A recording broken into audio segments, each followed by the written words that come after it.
The transport ship Morning Star drifted through the quiet darkness of space. Inside, 23 children sat in the passenger compartment, most of them looking out the windows at the stars.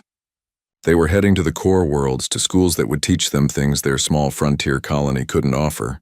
Some were excited. Others were nervous about leaving home. Sarah Chen, 14 years old, sat with her little brother Tommy in her lap. He was only 5 and didn't really understand why they had to leave Mom and Dad behind. She stroked his hair and pointed at a blue nebula in the distance. "Look, Tommy, isn't it pretty?" The boy nodded, but his eyes were sad. Sarah felt her heart squeeze. She was supposed to be the strong big sister, but she was scared too. She'd never been away from their colony before. The other children chatted among themselves. Marcus, 12, was showing his friends pictures of the school they'd attend. Little Emma, 6, was crying quietly while her older cousin tried to comfort her. The teenagers tried to act brave for the younger ones, but their voices shook when they talked. Captain Rivera, the ship's pilot, had promised them it was a safe route. Neutral space, he called it. No wars, no pirates, no problems. Just 3 more days and they'd reach the core worlds. That's when the alarm started screaming. The children jumped in their seats. Red lights flashed throughout the compartment. Sarah grabbed Tommy tight as the ship shook violently. Something had hit them. "Everyone stay calm," one of the teachers shouted, but her voice was panicked. "Stay in your seats." Through the windows, the children saw ships approaching. They were ugly vessels covered in mismatched armor plates and weapons. Not military ships. Not friendly ships. Sarah's stomach dropped. She'd heard stories about raiders in the frontier. The transport ship shook again. And again. Captain Rivera's voice came through the speakers, crackling with static. "This is Transport Morning Star. We are a civilian vessel carrying children. We are unarmed. Please—" His voice cut off. The children screamed as their ship lurched sideways. Something was pulling them in. A tractor beam, maybe. Sarah held Tommy so tight he whimpered. Marcus grabbed the hands of 2 smaller kids near him. The teenagers tried to calm everyone down, but they were terrified too. The ship stopped moving. Everything went quiet except for the sound of children crying. Then they heard footsteps. Heavy boots on metal floors. Voices speaking in a language that wasn't human. The door to their compartment exploded inward and aliens poured in. Sarah had seen aliens before. The Galactic Council had dozens of species, and some traded with the frontier colonies. But these aliens looked different. Mean. They wore armor and carried weapons that hummed with energy. The aliens were tall, with blue-gray skin and 4 arms. Their faces had too many eyes, clustered around a mouth full of sharp teeth. They moved quickly, efficiently, like soldiers on a mission. "Secure them all," one alien said in rough English. "The young ones especially. They'll bring the best price." Price? Sarah's blood ran cold. They were going to sell them? The children tried to run, but there was nowhere to go. The aliens grabbed them with their multiple arms, ignoring the screaming and crying. One alien reached for Tommy, and Sarah fought back, kicking and biting. The alien simply picked her up with 2 arms while holding Tommy with the other 2. "Spirited," the alien said, its voice clicking and hissing. "The researchers will enjoy studying this one." They were dragged out of the Morning Star and forced through a connecting tube into the alien ship. Sarah looked back and saw Captain Rivera slumped over his controls, unconscious or worse. The 2 teachers were being held by more aliens. Everything was happening so fast. The alien ship was cold and dark. The children were pushed down corridors that smelled like chemicals and something rotten. They were terrified, holding on to each other, some too scared to even cry anymore. Finally, they reached a large room filled with cages. Not rooms, not cells, cages. Metal bars surrounded by flickering energy fields. Like animals were kept in. "No," Sarah whispered. "No, please," the aliens didn't listen. They shoved children into different cages, separating them into groups. Sarah fought to keep Tommy with her, and the aliens allowed it, throwing them both into the same cage. Marcus ended up in the cage next to theirs with 3 younger kids clinging to him. The energy fields hummed to life, sealing them in. Sarah immediately ran to the bars and pulled at them. A shock of electricity threw her backward. Tommy screamed, "Don't touch the bars," Marcus shouted from his cage. "They're electrified or something." All around them, the other children were crying, calling for their parents, begging to go home. The sound was horrible. Sarah had never heard anything so heartbreaking. She gathered Tommy in her arms and rocked him, trying to be brave even though tears ran down her face. The aliens stood outside the cages, observing them. One alien, taller than the others and wearing a long coat, stepped forward. It carried a tablet and was taking notes. Fascinating, it said in English. Juvenile humans. They're smaller than I expected. And very loud. Dr. Vexith, another alien said. Are you sure about this? They're from Earth. The humans are new to the council. What if nothing? Dr. Vexith interrupted. The humans are weak. They have no real military power. They're barely past their own solar system. And these are just children. The Galactic Council barely cares about adult humans. Who's going to miss a few younglings? Sarah's hands clenched into fists. She wanted to scream at them, but she forced herself to stay quiet. She needed to think. There had to be a way out. Dr. Vexith moved from cage to cage, shining lights in the children's eyes, making notes, treating them like laboratory animals. When it reached Sarah's cage, it stared at her for a long moment. This one has fight in her, it said. Good, I want to test their stress responses. Human emotions are said to be quite extreme. What are you going to do to us? Sarah asked, her voice shaking but angry. Dr. Vexith tilted its head. Study you. You're a new species to the galaxy. There's much we don't know about human biology, human behavior, human breaking points. Your kind will help us understand how to control humans when the time comes. You're monsters, Sarah spat. The alien made a sound that might have been laughter. We're scientists. And you're specimens now. The sooner you accept that, the easier this will be. Dr. Vexith walked away, still making notes. Other aliens began setting up equipment around the cages. Cameras, sensors, machines that beeped and whirred. They were preparing to study the children like they were animals in a zoo. Tommy had his face buried in Sarah's shirt. She could feel him shaking. Around them, the other children were in various states of panic. Little Emma was screaming for her mother. Marcus was trying to organize the kids in his cage, keeping them together in the center, away from the bars. Listen to me, Sarah called out softly to the other cages. Everyone listen. Some of the children looked at her. Their faces were red from crying, their eyes wide with fear. We have to stay calm, Sarah said, trying to sound confident. Our parents will come for us. Earth will come for us. We just have to stay alive until then. How do you know? A boy asked from another cage. We're so far from home. How will they even find us? Sarah didn't have an answer for that, but she remembered something her father, a colonial defense officer, had told her once. Because humans don't leave their children behind ever. They'll come. We just have to believe that. Marcus nodded from his cage. Sarah's right. My dad always said the fleet would move heaven and earth for civilians. We just have to hold on. The children wanted to believe. Sarah could see it in their faces, but they were so young, so scared. And the aliens kept setting up their equipment, preparing their experiments. Sarah looked down at Tommy. He'd finally cried himself to sleep in her arms. She kissed the top of his head and made a promise to herself. She would keep him safe. She would keep all of them safe as much as she could.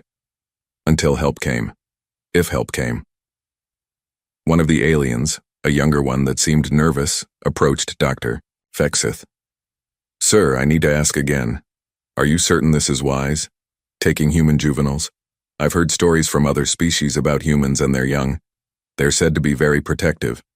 Dr. Vexith waved a dismissive hand. Stories. Exaggerations. Look at them. They're tiny, weak, crying. What can the humans possibly do to us? We're in neutral space on a hidden station. Even if they find out what happened, it will take them weeks to get diplomatic approval to act. By then, we'll have our data and these specimens will be sold off to private collectors. The humans will file a complaint. The council will offer condolences and life will go on. The nervous alien didn't look convinced, but it nodded and returned to its work. Sarah had been listening carefully. Specimens, collectors. Her stomach turned. They weren't planning to ever let them go. They were going to study them, then sell them like property. She needed to do something. But what? She was 14 years old, trapped in an energy cage, surrounded by armed aliens on a hidden space station. Her communication device had been taken. Everything had been taken. Wait. Sarah remembered the emergency beacon her father had given her. It was hidden in a small compartment in her shoe, disguised as part of the sole. It was supposed to be for extreme emergencies only. It would send out a signal that Earth's defense network could track, but only for a few seconds before burning out. Her father had made her promise to only use it if her life was in danger. This counted. Moving slowly so the aliens wouldn't notice, Sarah reached down and carefully worked at her shoe. Tommy was still asleep, giving her cover. Her fingers found the small compartment and pulled out the tiny beacon. It was no bigger than a coin. She glanced around. The aliens were busy with their equipment, not watching the cages closely. Dr. Fexith was on the other side of the room. This was her chance. Sarah pressed the activation button and felt the beacon pulse once in her hand. It was done. The signal was sent. She quickly crushed it and let the pieces fall through the cage bars where they'd hopefully go unnoticed. "Please let them hear it," she whispered. "Please let them come." In another cage, Marcus caught her eye. He mouthed the words, "What did you do?" Sarah mouthed back, "Help is coming." She hoped she was right. The aliens continued their preparations. Dr. Vexith announced that experiments would begin in the morning, once the children had acclimated to captivity. The lights in the room dimmed to simulate night. The children huddled together in their cages. Some were still crying. Others had gone silent, staring at nothing. Sarah held Tommy and tried to sing him a lullaby their mother used to sing. Her voice cracked, but she kept singing. Other children joined in softly. It was a human song about home and safety and love. The aliens paused their work to listen, their expressions confused. They didn't understand why the humans were singing. They didn't understand what music meant to humans. Comfort, connection, hope. The song ended, and the room fell quiet again. Sarah looked up at the ceiling, imagining she could see through the station's walls to the stars beyond. Somewhere out there was Earth, was home, was family. "Come for us," she whispered to the darkness. "Please come for us." Somewhere in the station, in a room filled with monitoring equipment, an alien technician noticed a brief energy spike, a signal of some kind lasting only a few seconds. The technician almost reported it, then decided it was probably nothing, just interference from the station systems. The technician deleted the anomaly from the log and went back to work. That decision would change everything. The emergency beacon signal reached Earth 17 hours after Sarah activated it. It traveled through subspace, bouncing through relay stations, until it pinged a military satellite orbiting Mars. The satellite immediately flagged it as a priority alert and sent it to Solar Defense Command, Lieutenant. Commander James Park was on night watch when the alert came through. He'd been drinking coffee and reviewing routine patrol reports, bored out of his mind. The sudden alarm made him spill his coffee all over his desk. "What the hell?" he muttered, pulling up the alert. His blood went cold when he saw the details. Emergency beacon. Transport ship Morning Star. Last known location in neutral space near the Krillian sector. Beacon activated, then went dead. The Morning Star. Park knew that ship. His mind raced through the fleet database. Civilian transport. Scheduled route to core worlds. Passenger manifest. He opened the manifest and felt his stomach drop. 23 children. Ages 5 to 14. Colony evacuation for education purposes. "Oh God," he whispered. "Oh no." His hands were shaking as he hit the emergency communication button. "This is Lieutenant Commander Park. I need Admiral Chen immediately. I don't care if she's asleep. Wake her up. Now." 3 minutes later, Fleet Admiral Catherine Chen's face appeared on his screen. She was in her quarters, hair loose, wearing a simple shirt instead of her uniform. Her eyes were sharp despite being woken up. "This better be important, Commander." "Admiral, we have a situation." Park sent her the data.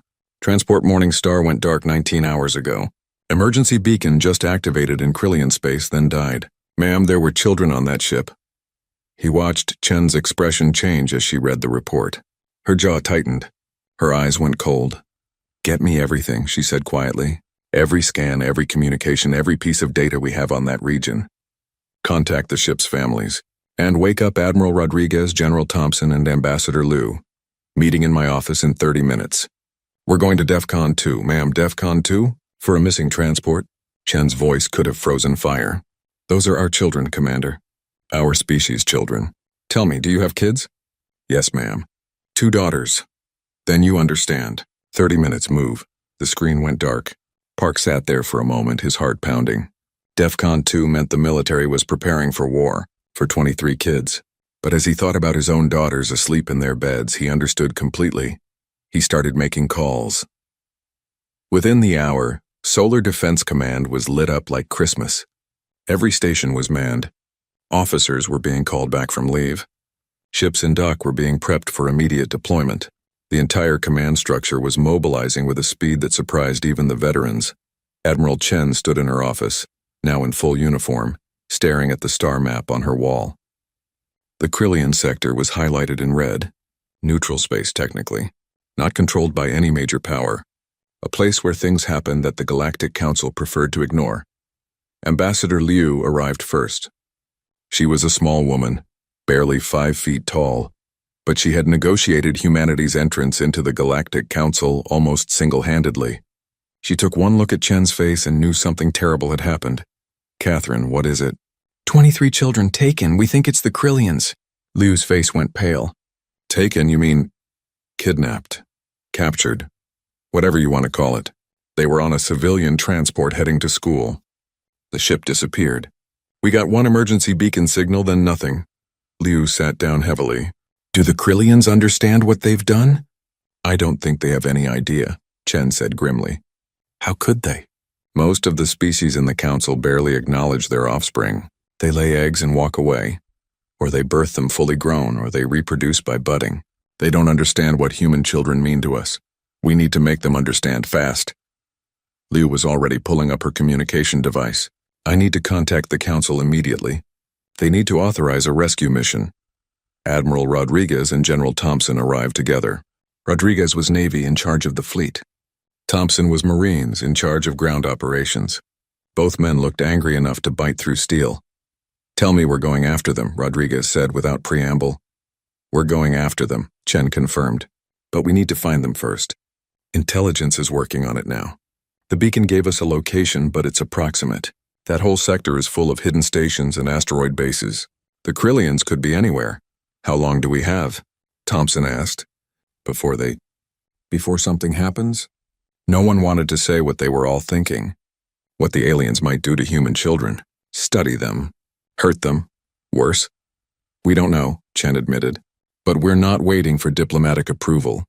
Ambassador Liu will try to get the council's blessing. But whether she does or not, we're moving. I'm assembling 3 battle groups. Rodriguez, I want your best ships. Thompson, I want special forces ready for extraction. Full gear, full authorization. What about rules of engagement? Rodriguez asked carefully. Chen's expression was stone. Rescue the children. Neutralize any threat. I don't care about the rest. If someone points a weapon at our people or those kids, end them. Liu looked uncomfortable. Catherine, that's going to cause a diplomatic incident. The Galactic Council has rules about military action in neutral space. Then they should have had rules about kidnapping children, Chen snapped.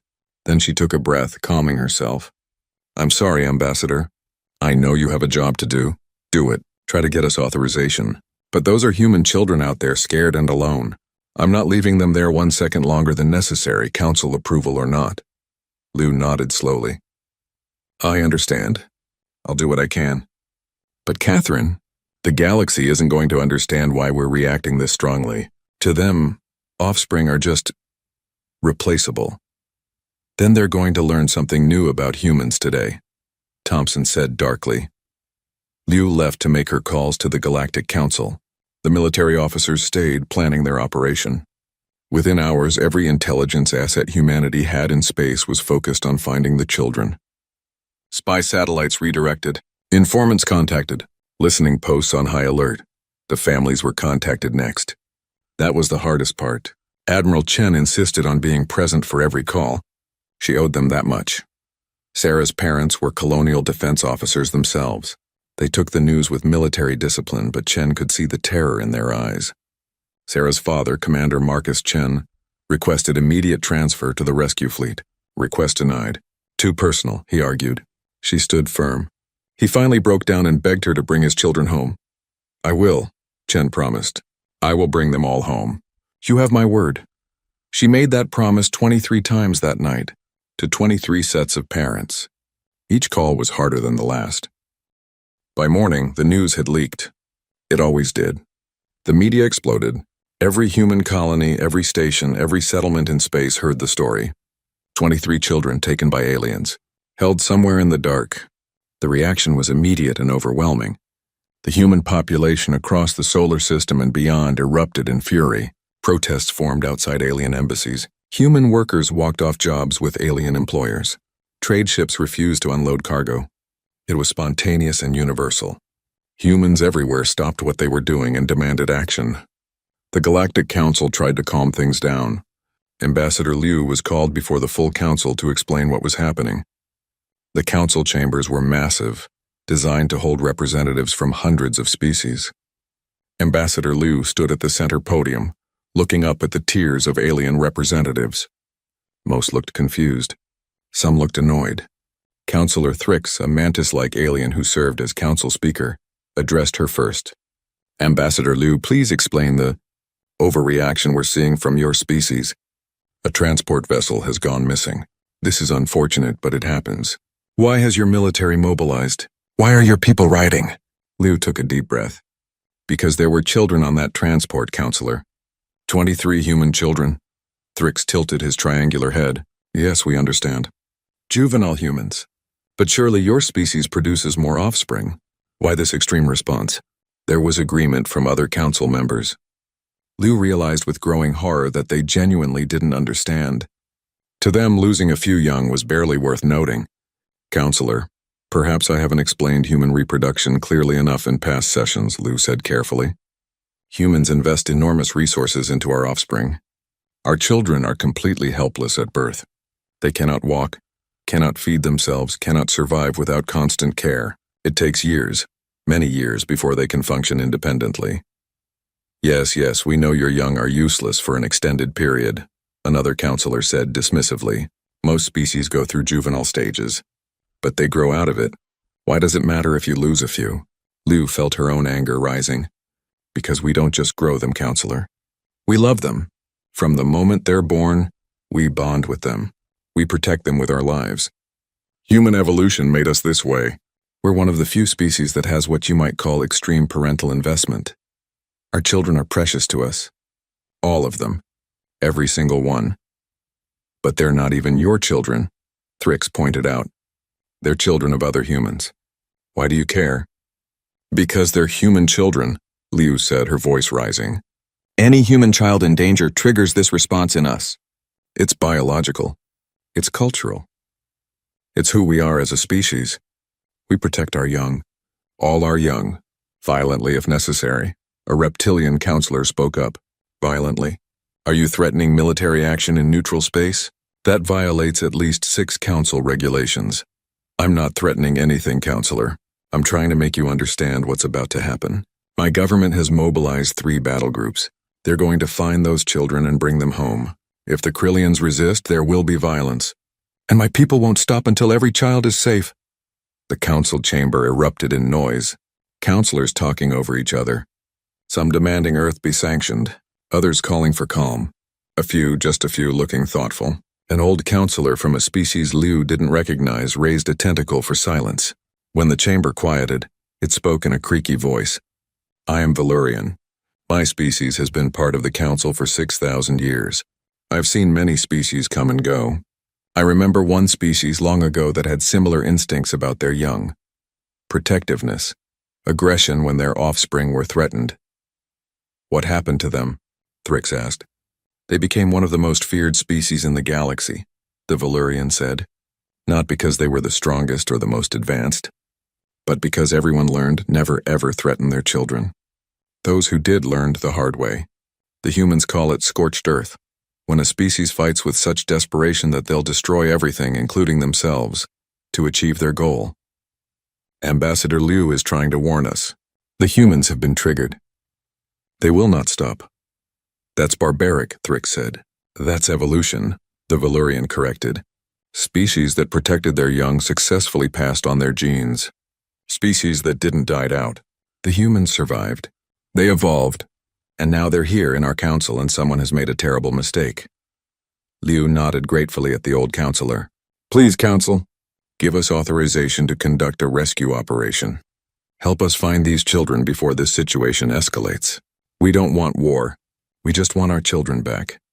The council debated for hours. Back on Earth, the military wasn't waiting. Intelligence had finally found something. A Krillian informant, motivated by a very large sum of human currency and some implied threats, had given up a location. A hidden station in an asteroid field. Known Krillian territory. Admiral Chen looked at the data and made her decision. That's where they are. I can feel it. Rodriguez prepped the fleet. Thompson, get your people ready. We're going in. What about council approval? Someone asked. Chen's smile was cold. What about it? We're leaving in 4 hours, with or without their blessing. Those children have been missing for almost 48 hours. That's 48 hours too long. Across human space, the mobilization continued. It wasn't just military. Civilian ships were volunteering to help search. Merchant marines were offering their vessels. Even colony defense forces were requesting permission to join the rescue. It was unprecedented. Humanity, barely 50 years into space travel, was unifying with a singular purpose. Get the children back. The Krillian Syndicate, unaware of what was coming, continued with their plans. Dr. Vexith was preparing the first round of experiments on the human juveniles. The station's defense forces were on normal alert. They'd done this kind of thing before. Grabbed specimens, studied them, sold them off. It was routine. No one had ever come looking. Why would the humans be different? They were about to find out. The human fleet arrived in silence. 3 battle groups, 47 ships in total, dropped out of faster-than-light travel at the edge of the asteroid field. They didn't announce themselves. They didn't broadcast warnings. They simply appeared like ghosts in the darkness. On the bridge of the flagship Resolute, Admiral Chen stood with her hands clasped behind her back, staring at the view screen. The asteroid field stretched out before them, countless rocks tumbling slowly through space. Somewhere in there was the Krillian station. Somewhere in there were the children. Status report, she said calmly. Sensors are scanning the field, the tactical officer reported. We're picking up power signatures. Multiple sources. At least one large structure hidden among the asteroids. That has to be the station, ma'am. Any defense forces? Negative so far. Wait. The officer leaned forward. Contact. 6 ships Krillian design, moving to intercept. They're hailing us. Put them through. A Krillian face appeared on the view screen. It had 4 eyes and too many teeth. It looked annoyed rather than worried. Human vessels, you are in Krillian territorial space. State your business or depart immediately. Chen stepped forward. Her voice was cold enough to freeze hydrogen. This is Fleet Admiral Catherine Chen of Earth's Solar Defense Force. You are holding 23 human children on that station. Return them immediately unharmed and we will leave peacefully. You have 5 minutes to comply. The Krillian's expression shifted from annoyance to confusion. Children? We don't know what you're talking about. This is neutral space. You have no authority here. 4 minutes, 30 seconds, Chen said flatly. You can't threaten us. We're protected under Galactic Council. 4 minutes, Chen interrupted. I suggest you use this time wisely. Contact your station. Bring those children to the docking bay. Release them to us.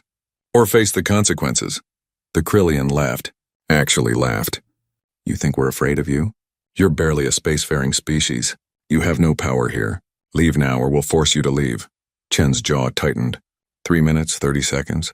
Choose carefully. The communication cut off. The Krillian ships began moving into an attack formation. Chen watched them, her expression unchanging. Admiral, Rodriguez said quietly from her side. They're not going to comply. I know, Chen said. Commander Thompson, are your teams ready? In the hangar bay, Marine Commander Jackson Thompson stood with 60 of the best Special Forces operators humanity had ever produced. They were checking weapons, testing equipment, running through final briefings. These were the men and women who inserted into hostile territory when things went wrong. Who rescued hostages, who completed impossible missions. Thompson spoke into his comm. Teams are ready, Admiral. Give us the word. Stand by, Chen replied. 2 minutes remaining. On the station, Dr. Vexith was in the laboratory, reviewing data from the first night's observations of the human children. They were fascinating specimens. High emotional responses, strong social bonding. The way they comforted each other was almost primitive, but interesting. An alarm started blaring. Vexith looked up, annoyed. "What's that?" A nervous technician ran in. "Sir, there are human warships outside the asteroid field. A lot of them. They're demanding we release the specimens." Vexith's 4 eyes blinked in surprise. Human warships? How did they even find us? And why would they? Understanding dawned. They came for the juveniles? That's ridiculous. We're in neutral space. They can't touch us, sir. They gave us a deadline. 5 minutes to release the humans. Vexith checked the time. How long ago was that? 3 minutes ago, sir. Then we have 2 minutes. Get the station commander. Tell him to activate all defense systems. The humans are bluffing. They won't risk damaging the station with their own young inside. The technician didn't look convinced, but he ran to deliver the message. Vexith turned back to his research. The humans would file a complaint with the council. There would be negotiations. Eventually, there would be a settlement, probably financial. But by then, Vexith would have his data. Everything would work out. He had no idea how wrong he was. On the Resolute, Chen watched the countdown timer. 60 seconds, 30 seconds, 10. The Krillian ships opened fire. Plasma bolts and missiles streaked toward the human fleet. They impacted against shields that flickered but held. Not a single human ship was damaged. The Krillian weapons were decades out of date, meant to scare off pirates and small freighters. Against modern military shields, they were barely an inconvenience. Chen's expression didn't change. Return fire. Disable their vessels. I want prisoners for questioning. The human response was surgical. Targeted laser fire struck the Krillian ship's engines and weapon systems. Within 30 seconds, all 6 ships were drifting, powerless. Not destroyed. Not killed, just stopped. Sir, the tactical officer said with surprise. They didn't even scratch our shields. They weren't supposed to be fighting a military, Chen said. Thompson, you're clear. Go get our children. Copy that. Launching now. 6 stealth shuttles dropped from the human ships. They moved fast and quiet, slipping through the asteroid field toward the station. The Krillian sensors designed to detect large vessels never saw them coming. Inside the shuttles, the Special Forces teams were focused. Each operator knew their job. Building schematics had been uploaded to their helmets. Hostage locations were marked. Threat assessment was complete. This was what they trained for. Thompson spoke over the team channel. Remember, primary objective is the children. Get them out safe. Everything else is secondary. Rules of engagement are weapons-free. Anyone who points a gun at you or the kids gets dropped. No warnings. We clear? 60 voices responded as one. Clear, sir. The shuttles reached the station's hull. Cutting torches activated, slicing through metal like it was paper. The teams poured in, moving through corridors with practiced efficiency. They'd memorized the layout. Every turn, every room.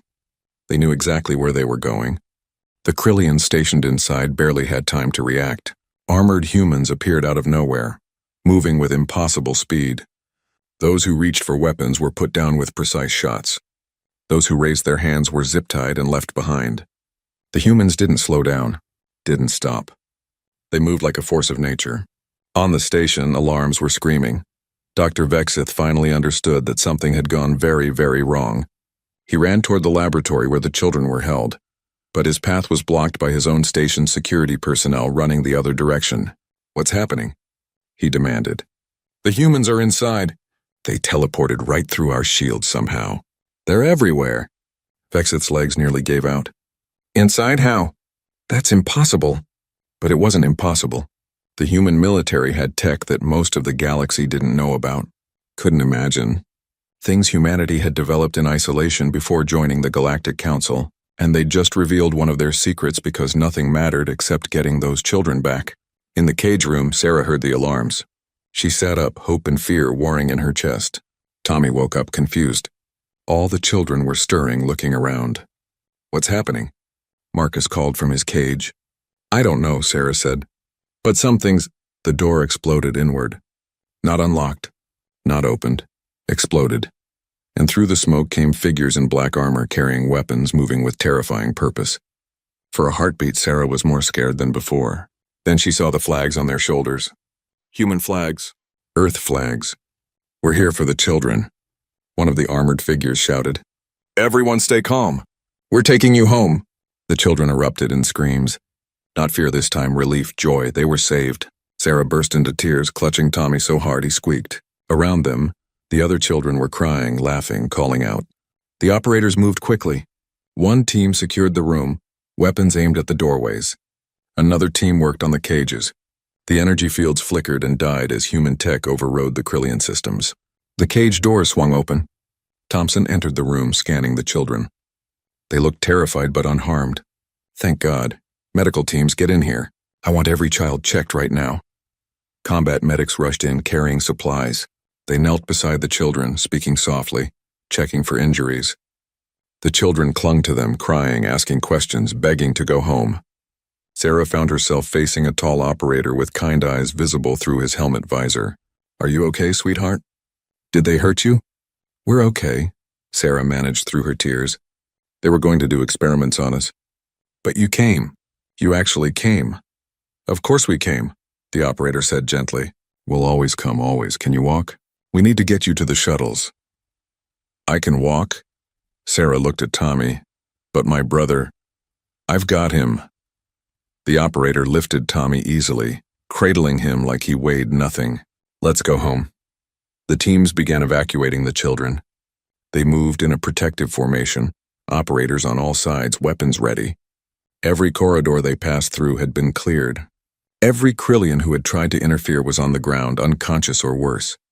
Dr. Vexith finally made it to the laboratory. He arrived just in time to see the last of the human children being carried away by armored soldiers. He ran forward, shouting, "Stop! Those are research specimens. You can't—" An operator turned and pointed a weapon at him. Vexith froze. The human spoke, voice amplified by the helmet speaker. You want to finish that sentence, please? Give me a reason. Vexith looked into that visor and saw death waiting.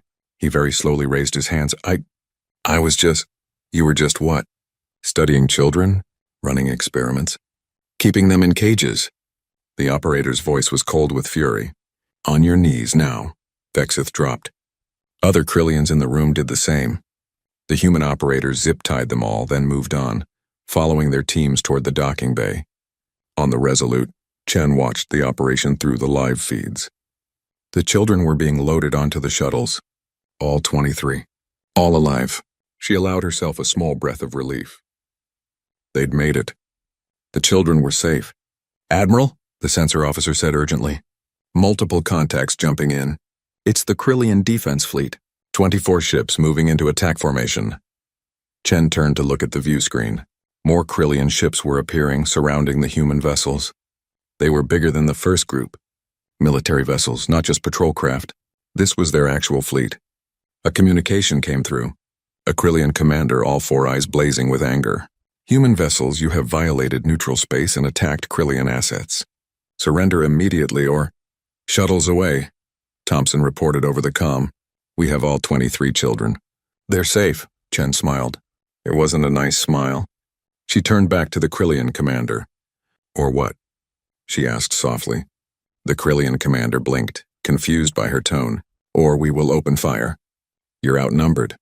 You cannot— One of the Krillian ships fired, possibly by accident, possibly because a gunner got nervous. It didn't matter. The missile struck a human destroyer. The shields flickered, absorbed the impact, and held. Not even a dent. The bridge went silent.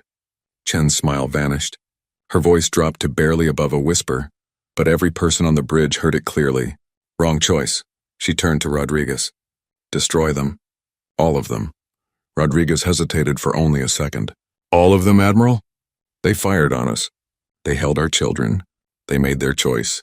Send them a message the entire galaxy will hear. Open fire, the human fleet opened fire. It was like comparing a thunderstorm to a candle. Decades of human military development, hidden from the galaxy, unleashed in fury. Advanced railguns, precision lasers, missiles with AI guidance systems, weapons the Galactic Council didn't know humans possessed. The Krillian ships didn't stand a chance. Their shields collapsed under the first volley. Their armor melted under sustained laser fire. Their ships broke apart, spinning into the asteroids. Within 3 minutes, the entire Krillian defense fleet was gone. Not damaged, not disabled, gone. The few escape pods that launched were allowed to drift. Chen wasn't interested in killing helpless survivors, but the ships themselves were obliterated. The station's defenses were destroyed. When the smoke cleared, the Krillian forces were finished. In the shuttles, the children felt the ship shake as the fleet fired. Sarah held Tommy close, her eyes closed.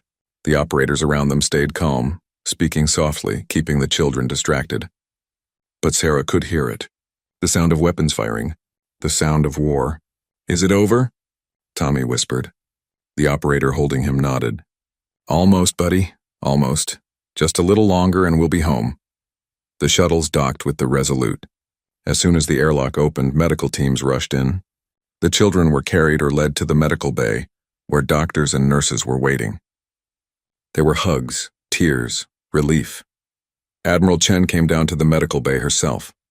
She walked among the children, speaking softly to each one, making sure they were okay. When she reached Sarah, she knelt down to eye level. "You're Sarah Chen, yes?" "Commander Chen's daughter." Sarah nodded, unable to speak. Chen smiled, truly smiled this time. "Your father is waiting for a comm link. Want to call him?" Sarah nodded again. Chen handed her a personal comm device. Sarah's hands shook as she activated it. Her father's face appeared on the screen and he was crying. Her mother was beside him, tears streaming down her face. "Sarah, Tommy. Oh God, you're okay. You're both okay." "We're okay, Dad," Sarah managed. "The military came. They saved us. They destroyed everything to save us." "I know, sweetheart. I know, I'm so proud of you. You were so brave. Both of you. We'll see you soon, real soon. I promise." The call ended. Sarah looked up at Admiral Chen. "Thank you. Thank you for coming for us." Chen's expression was fierce with emotion. "We will always come, always remember that. Humanity doesn't leave its children behind. Not ever." Around the medical bay, similar scenes played out. Children calling home. Families weeping with relief. Medics checking everyone over. Treating minor injuries, offering comfort. Outside in the debris field that had once been a Krillian fleet, escape pods transmitted desperate messages. And Chen let them. Let them tell the galaxy what had happened. Let them warn everyone who would listen. Touch human children, and humanity will burn down the stars to get them back. The Galactic Council chambers had never been so chaotic. Representatives from 300 species were all trying to talk at once. Some were shouting. Others were making threatening gestures. A few had walked out entirely. The whole galaxy was reacting to what the humans had done. Councillor Thrix, the mantis-like council speaker, was banging his gavel repeatedly, trying to restore order. His translator was struggling to keep up with all the different languages being shouted. "Order! We must have order!" Ambassador Liu stood at the center podium, looking small and tired. She'd been standing there for 4 hours, defending humanity's actions. The aliens weren't making it easy. 74 ships destroyed, a reptilian councillor hissed. Over 3,000 Krillian casualties. Billions in property damage. All for 23 juveniles. "This is madness!" "It was self-defense," Liu said for what felt like the 100th time. The Krillian fleet fired first. Admiral Chen gave them multiple opportunities to surrender peacefully. "After you invaded neutral space," another councillor shouted. "After you attacked a civilian station, you're trying to justify war crimes." Liu's exhaustion was turning into anger. She'd been patient. She'd been diplomatic. But these aliens still didn't understand, and her patience was wearing thin. "War crimes?" she said, her voice rising. "You want to talk about crimes? Let's talk about kidnapping children. Let's talk about caging them like animals. Let's talk about the experiments Dr. Vexith was planning to run on them. Those children were going to be sold like property, and you're calling us criminals? They're just offspring," the reptilian councillor said dismissively. "Your species produces more." "What's the issue?" Liu stepped forward, her hands clenched. "The issue is that you don't understand what children are to humans. You keep calling them offspring or juveniles like they're incomplete adults. That's not what they are to us." "Then what are they?" Thrix asked, genuinely confused. Liu took a breath. This was it. She needed to make them understand. Really understand. Or humanity would never be safe in the galaxy. "Human children are our future," she began. "But they're more than that. From the moment a human child is born, We love them, not because of what they'll become, but because of what they are right now. We form bonds with them that don't break. Ever. A human parent would die for their child without hesitation, would kill for their child without remorse. But these weren't your children, a counselor pointed out. They weren't the military personnel's children. They were random juveniles from various families. That doesn't matter, Liu said intensely. To humans, all children are our children. When we see a child in danger, any child, every protective instinct we have activates. It's not logical. It's not practical. It's biological. It's cultural. It's fundamental to who we are as a species. She pulled up images on the main display, pictures of the children in the cages looking terrified. The council chamber went quiet. Some of the aliens looked at the images with curiosity. Others looked uncomfortable. Look at them, Liu said. Really look. See how they're holding each other? That's bonding behavior. See the tears? That's fear response. Human children are completely helpless. They can't defend themselves. They can't survive alone. They depend on adults, on all adults, to protect them. And human adults are hardwired to respond to that need. This is a weakness, the reptilian counselor declared. If you can be manipulated by images of young... It's not a weakness, an old voice interrupted. It's a strength, everyone turned. The ancient Valurian was rising from its seat, moving slowly on tentacles that had seen millennia. The chamber fell silent out of respect. The Valurians were one of the oldest species in the council, and their wisdom was legendary. I spoke before about a species I encountered long ago, the Valurian said. They protected their young with ferocity. Do you know what happened to those who tried to harm their offspring? Silence. The Valurian continued. They were destroyed, utterly. Not defeated in battle, destroyed. The parent species would pursue vengeance across star systems.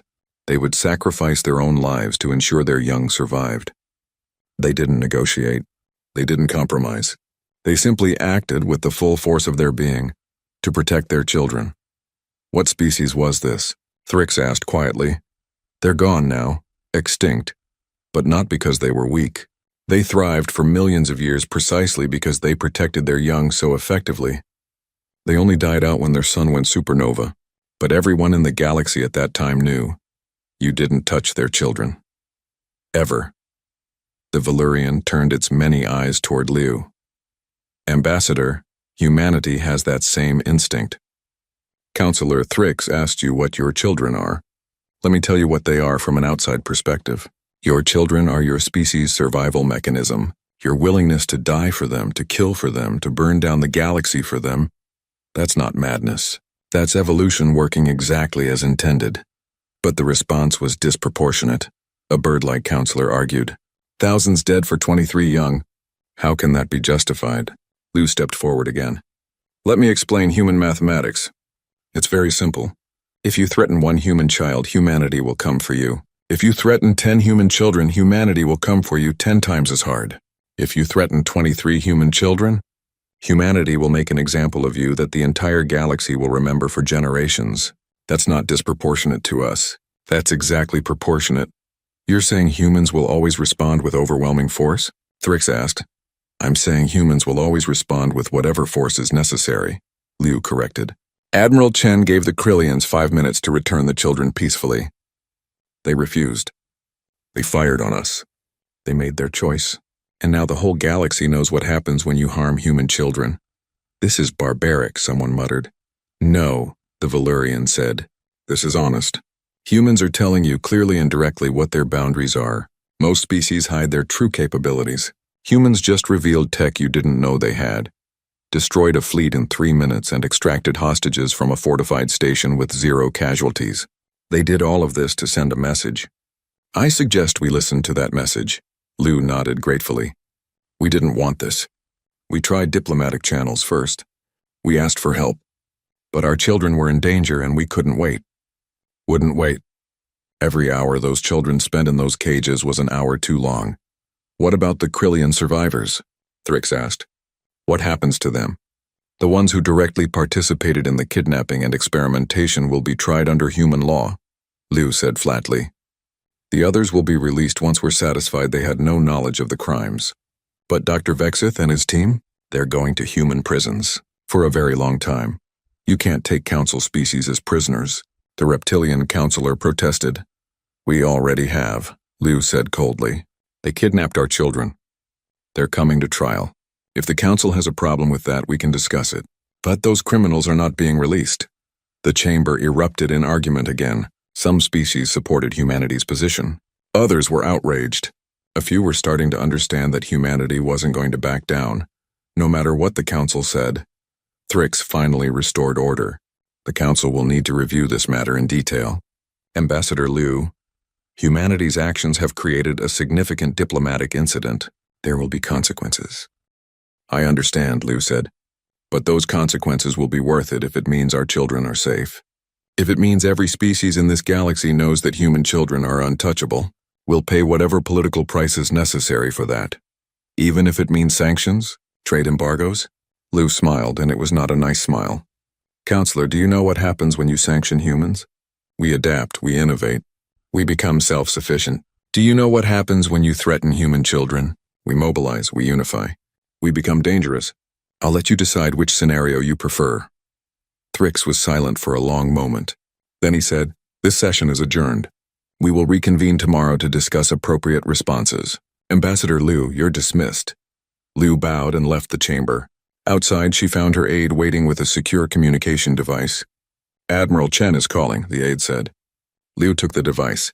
Chen's face appeared and she was smiling. A real smile, not the cold expression she'd worn during the battle. How are the children? Liu asked immediately. Good. Better than expected, actually. Medical says they're remarkably resilient. A few nightmares, some anxiety, but no serious trauma. They're with their families now. Every single one of them got to go home. Liu felt tears in her eyes. She'd been so focused on defending humanity's actions, she'd almost forgotten the most important part. The children were safe. They were home. That's good, she said quietly. That's so good. How did it go with the council? Chen asked. About as well as expected. They're angry, confused, scared, some of them. But I think we got our message across. The Valurian helped. That ancient species has seen this before, apparently. Good, let them be angry. Let them be scared. As long as they understand that our children are off limits, I don't care what they think of us. There will be political consequences, Catherine. Sanctions, probably. Trade restrictions. Let them try, Chen said with confidence. Humanity survived and thrived alone for thousands of years. We can do it again if we have to, but I don't think it will come to that. Most of the galaxy isn't stupid. They'll realize it's easier to work with us than against us, and none of them will touch our children again. I hope you're right. I am right. News is spreading, Ambassador. The story of what we did. Every species with communications is hearing about it. 23 human children taken and humanity tore apart a fleet to get them back. That story is going to be told for decades, maybe centuries. And every time someone thinks about causing harm to humans, they'll remember. They'll remember what we're willing to do. Liu nodded. The children.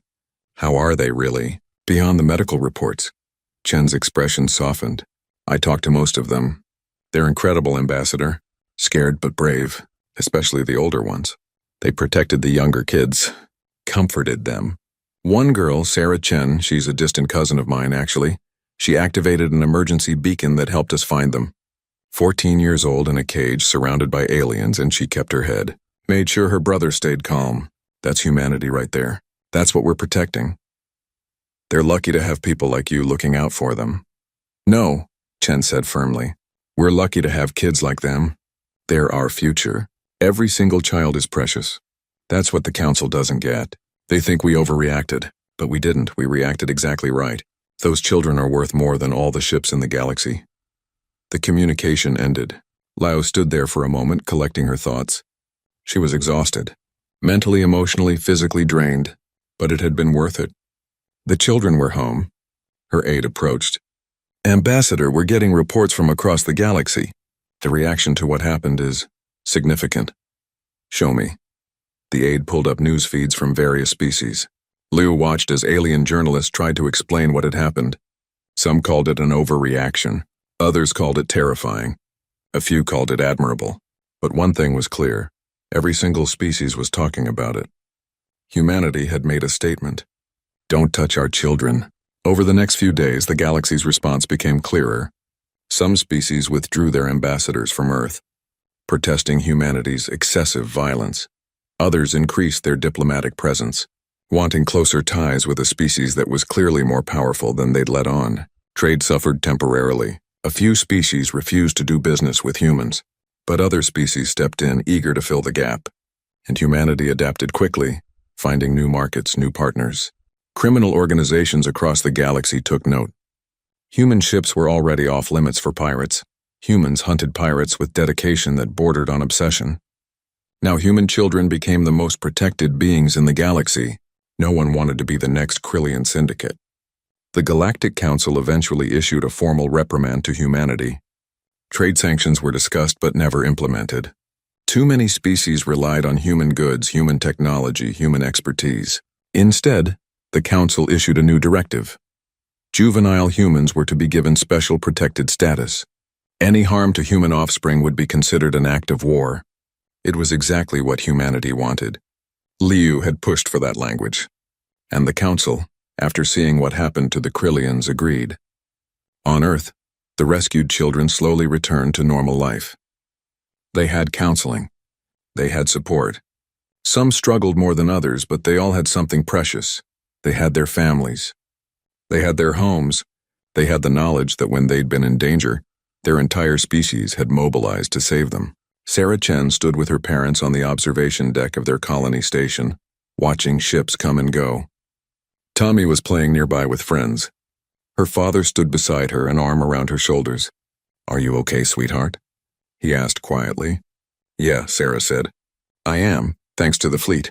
Thanks to everyone who came for us." "I'm so proud of you," her father said. "The way you handled things. The beacon. Taking care of Tommy, you were amazing." Sarah leaned into him. "I was so scared, Dad, but I knew you'd come. I knew someone would come. Because that's what humans do. We protect each other. Always," her father promised. Always. In the distance, a military patrol passed by the station. Sarah watched them go and felt safe. The galaxy had learned something important. Humanity had taught them all a lesson. Don't touch the children. Never ever touch the children. 1 year had passed since the incident. The galaxy had changed in ways both subtle and obvious. Humanity had changed too.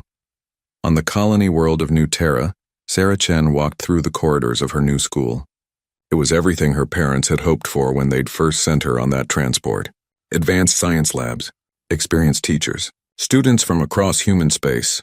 She was learning things she could never have learned on her frontier colony. But she was different now. All 23 of them were different. "Sarah, wait up." Marcus jogged to catch up with her, his backpack bouncing. He'd grown taller over the year, his voice deeper. At 13 now, he was starting to look more like a man than a boy. "Hey," Sarah said, smiling. "Ready for the presentation?" "As ready as I'll ever be," Marcus said. "It's weird, you know, talking about what happened. 2 aliens. They were heading to a special assembly. Representatives from a dozen alien species were visiting the school, part of a new Galactic Council program.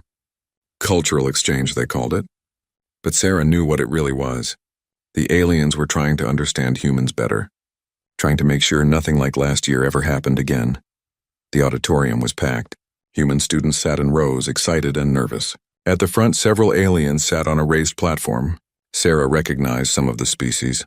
A Valurian, a mantis-like Thrix, even a reformed Krillian who'd spoken out against his own people's actions. Principal Davis, a kind woman who'd made sure all the rescued children got special support, stepped up to the podium. "Welcome, everyone. Today is special because we have survivors of last year's incident here to speak. Sarah Chen and Marcus Rivera have volunteered to share their experience. Let's give them our attention and our respect." Applause filled the room. Sarah and Marcus walked to the front. Sarah's hands were shaking, but she took a breath and steadied herself. She'd faced worse than public speaking. "Thank you for having us," Sarah began. "I'm going to tell you what happened, but not to make anyone uncomfortable. I'm telling you so everyone understands. So this never happens to anyone else, human or alien." She explained the capture, the cages, the fear. Marcus talked about how the older kids tried to protect the younger ones, how they'd sung songs to stay brave, how they'd believed help would come. And it did, Sarah said. The military found us in less than 2 days. They broke into the station and got us out. Not one of us was seriously hurt. Not one of us was left behind. A Krillian student, one of the few in the school, carefully selected for the exchange program, raised his hand. I'm sorry for what my people did. But I need to ask, why did your military destroy so many ships? My people say over 3,000 died. Couldn't they have just negotiated? Sarah looked at the Krillian student. He seemed genuinely confused. They tried. Admiral Chen gave your people 5 minutes to return us. They refused and fired on the fleet. But even before that, negotiation wasn't really an option. Why not? Because we were children, Sarah said simply. Human children. And humans don't negotiate when their children are in danger. They act immediately, overwhelming force, whatever it takes. A Valyrian representative spoke up, its ancient voice carrying across the auditorium. Young Sarah speaks truth. Humans are one of the few species that evolved with extreme parental protection. Do you know why? Students shook their heads. The Valyrian continued. Because human offspring are helpless for many years. They cannot walk at birth, cannot feed themselves, cannot survive without constant care. So evolution made human adults fiercely protective. Those who protected their young survived. Those who didn't died out. Humanity exists today because your ancestors were willing to die and kill for their children. It's not just biological, Marcus added. It's cultural too. We're taught from birth that children are precious. All children. When you hurt a human child, you're not just attacking one person. You're attacking something every human holds sacred. A Thrix representative clicked its mandibles thoughtfully. This is what the council failed to understand. We thought you would negotiate, file complaints, seek diplomatic solutions. Instead, you mobilized for war within hours. It was unprecedented. Principal Davis stepped forward. And now it's doctrine. The galaxy learned something last year. Human children are off limits. But it's more than that. Other species are starting to rethink how they treat their own young. That was true. Sarah had read the reports. Some alien species with weak parental bonds were starting programs to care for their offspring more actively. Not because they'd developed emotions about it, but because they'd seen the advantage humans had. Protected, nurtured children grew into stronger adults. It was simple survival strategy, but it was changing alien cultures. There's something else, Sarah said. Something the Krillians didn't understand. When they captured us, they thought they were just taking specimens, research subjects. But they weren't.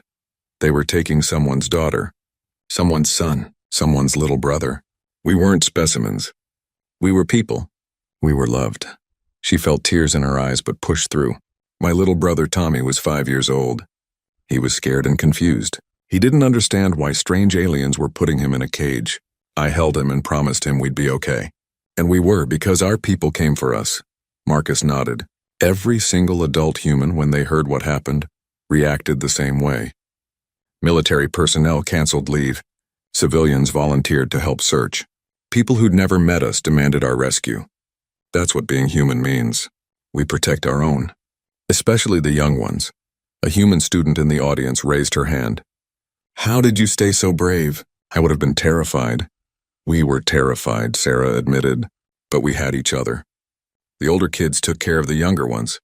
We sang songs, told stories, reminded each other that someone was coming, and that hope kept us going. The assembly continued for another hour. Questions were asked, answers were given. The alien representatives took extensive notes. This wasn't just cultural exchange, this was education. The galaxy learning about humanity's deepest instincts. After the assembly, Sarah and Marcus were approached by the Valyrian representative. Up close, the ancient alien was even more impressive. Its tentacles moved with deliberate grace, its many eyes wise and kind. You spoke well, young ones, the Valyrian said. Your species is fortunate to have such brave children. Thank you, Sarah said. Can I ask you something? You mentioned another species that protected their young like humans do. What happened to them? The Valyrian's expression shifted. Sadness, maybe. They thrived for millions of years, longer than most species survive. They explored thousands of worlds, built magnificent civilizations, and it all happened because they valued their offspring above all else. When their son died, they fought to the very end to save their children. They succeeded. The children escaped in generation ships. The adults stayed behind and died, but they died knowing their young would survive. Where are those children now? Marcus asked. Gone into the deep galaxy. Perhaps they still live out there, transformed by time, perhaps not. But they were given a chance because adults sacrificed for them, just as your Admiral Chen was willing to sacrifice for you. Sarah thought about that. She came for us even though we were strangers to her. Because you were children, the Valyrian said. And humans don't need to know a child personally to protect them. They protect all children. It's beautiful and terrifying in equal measure. Months passed. The galaxy continued to adapt to humanity's presence. Trade increased, diplomatic relations strengthened, but everyone remembered the lesson. Some species tested it, in small ways. A pirate crew, new to the frontier, didn't believe the stories. They attacked a human mining colony, thinking it would be an easy target. The colony had only a small security force and several dozen families with children. The pirates boarded the colony station, demanding valuables. They made a critical mistake. They threatened a child. Held a weapon near a little boy while his mother watched. The security forces, untrained and poorly equipped, threw themselves at the pirates with suicidal fury. Every miner, every worker, every adult on the station grabbed whatever weapon they could find and fought back. Not tactically, not carefully. With pure, desperate rage. 3 pirates died in the first 30 seconds. The others tried to retreat to their ship. Too late. A human patrol ship had picked up the distress signal and jumped in. The patrol ship was small, just a corvette with light weapons. It didn't matter. The corvette destroyed the pirate vessel in one pass. No warning. No negotiation. The pirates in the station were hunted down by the colonists themselves. By the time the patrol ship's marines arrived, the situation was over. Pirates dead or captured, 1 colonist injured, the child safe. The patrol captain's report was simple. Pirates threatened a human child. Standard protocol followed. No further action required. Standard protocol. That's what it had become. You threaten a human child, you die. Simple, clear, universal. The story spread through criminal networks faster than light. Human ships were already avoided by smart pirates. Now human colonies were too. Not worth the risk. Not worth the absolute certainty of violent retaliation. But it wasn't just criminals learning the lesson. Legitimate species were learning too. A trade dispute arose between humanity and the Zeltron Confederacy over shipping routes. The Zeltrons tried to pressure humans by threatening to block access to certain stations. The human response was measured but firm. Do what you need to do. But know this. We have 3 colony ships full of children scheduled to pass through that sector next month. If anything happens to those ships, we will hold you personally responsible.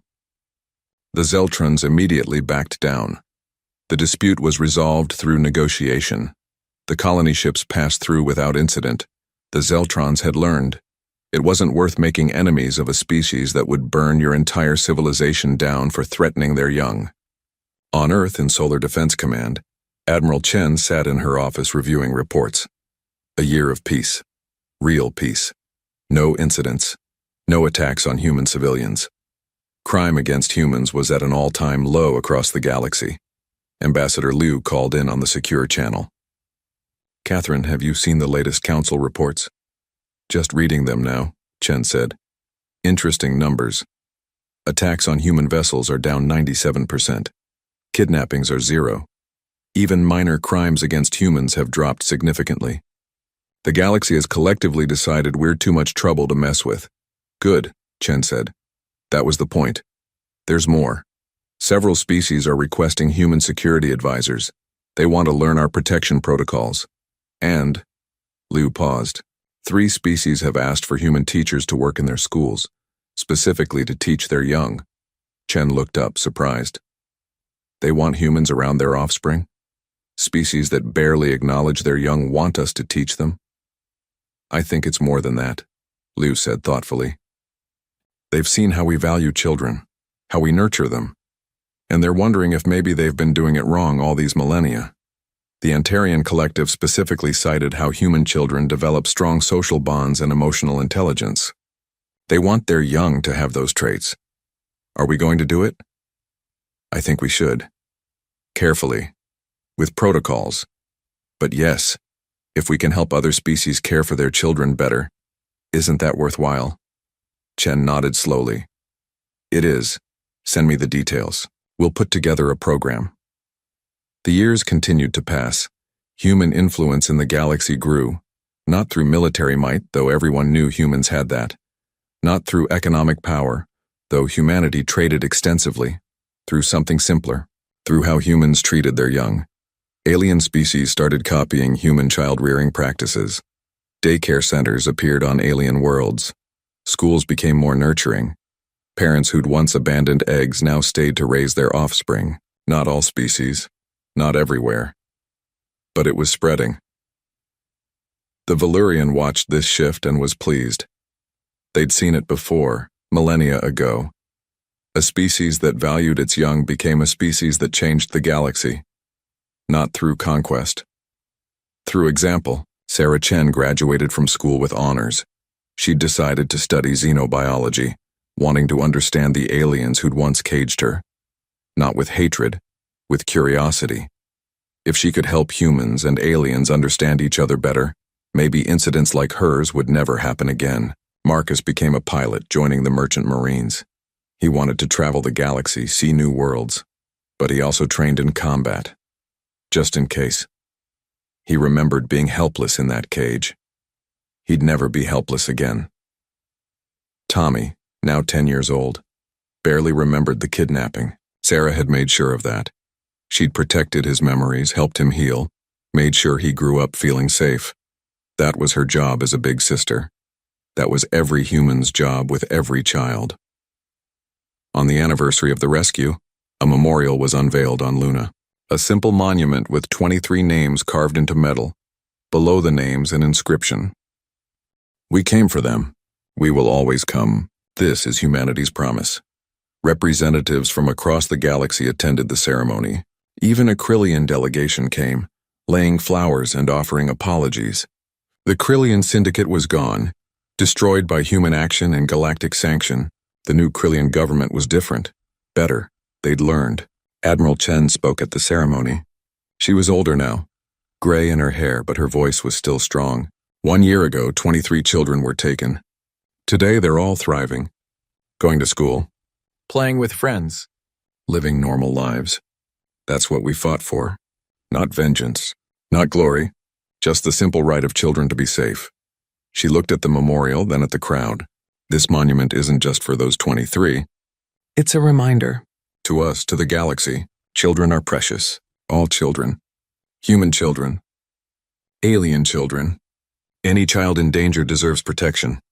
That's the lesson we taught. That's the lesson I hope we'll never need to teach again. The crowd was silent. Then slowly applause began. Human and alien hands clapping together. Species that had once questioned humanity's response now understood. Now respected. That evening, Sarah visited the memorial alone. She traced her name with her fingers, remembering that scared 14-year-old girl in the cage. She was 17 now, stronger, different. Thank you, she whispered to the memorial. To all the people who'd come for her. Thank you for caring. For fighting. For showing me what it means to be human. She heard footsteps behind her. Admiral Chen approached, carrying flowers. Mind if I join you? Chen asked. Of course not, Admiral. They stood together in silence for a moment. Then Chen spoke. How are you doing, really? Good, Sarah said honestly. I still have nightmares sometimes, but they're getting less frequent. And I have support. Family, friends, counselors. Everyone wants to make sure we're okay. That's good. That's important. Chen placed her flowers at the base of the memorial. You know, after it happened, some people asked me if it was worth it. 3 lives lost in the rescue. Thousands of enemies killed. A diplomatic incident that lasted months. All for 23 children. What did you tell them? Chen smiled. I told them that those 3 who died in the rescue were someone's children too. And yes, it was worth it. Every time. Every single time. Because that's who humans are. We protect our own. Sarah nodded. She understood that now in a way she couldn't have before. Being captured had taught her something important. Humanity wasn't just individuals. It was a family. A species-wide family that looked after its members, especially the young ones. The galaxy's different now, Sarah said. Because of what happened to us. It is, Chen agreed. Safer, at least for children. Other species are learning to value their young. Some are even asking humans to help them become better parents. That's a change I never expected. Do you think it will last? The peace? Chen considered. As long as everyone remembers the lesson. As long as they understand that human children are untouchable. And that humans will move the stars themselves to protect them.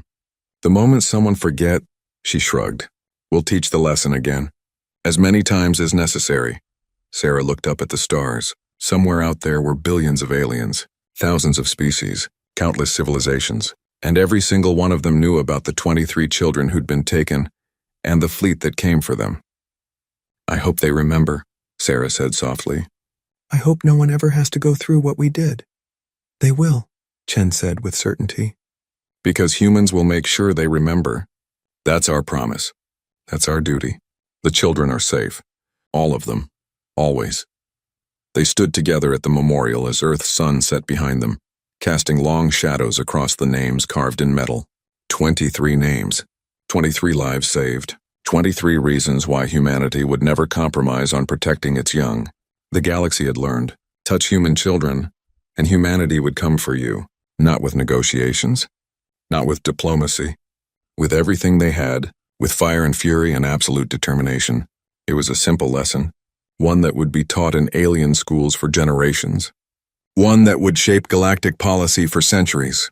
One that would keep children safe across the stars. The lesson was this: humanity protects its children always, forever, without exception. And the galaxy finally understood.